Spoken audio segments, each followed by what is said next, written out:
Hi, welcome to this short presentation about my poster. My name is Marlijn Bekke. I'm a PhD student working at the Radboud University and the Max Planck Institute for Psycholinguistics in Nijmegen.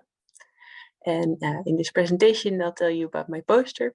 And this poster is about two studies in which we show that questioners' hand gestures speed up responses to questions.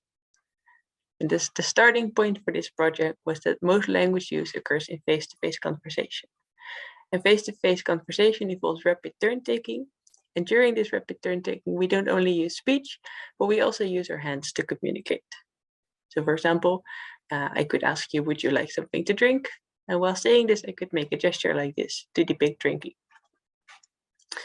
And so what we're interested in is whether these hand gestures can actually help with this rapid turn-taking. The two hand gestures help us to respond quickly during conversation.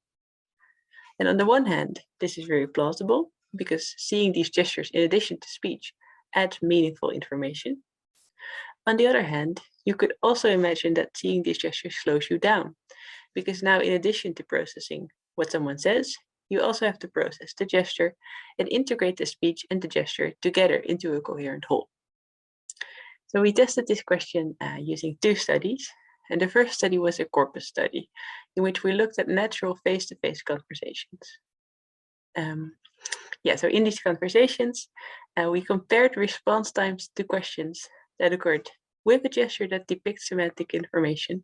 So a gesture like this drinking gesture, for example. And we compared those response times to questions without such gestures.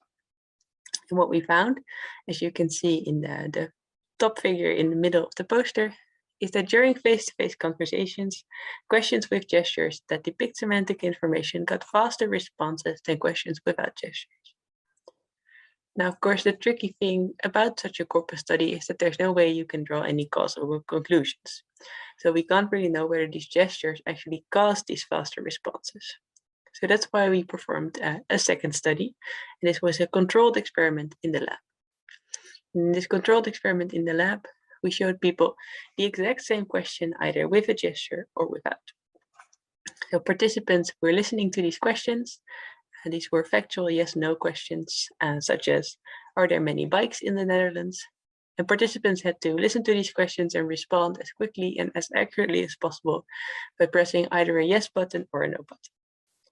And half of the participants would see a certain question with a gesture, so for bike, that could be something like this, and half of the participants would see that question without a gesture. And what we found in this controlled experiment is again that these gestures speed up responses to questions. So questions got faster responses when they were presented with a gesture compared to the exact same questions without gesture. So this shows that these gestures can speed up responses to questions. And this means that seeing these gestures in addition to speech facilitates the fast language processing that's actually crucial for rapid turn-taking during conversation. And what we think might be happening here is that because these gestures typically preceded their corresponding speech, that these gestures might facilitate processing by improving predictions about upcoming speech. And that's something that we're currently testing in an EEG study. So, thanks for listening. That was my short presentation. If you have any questions, feel free to contact me. And if you want to get a quick response to your question, then consider making a gesture with it. Thank you.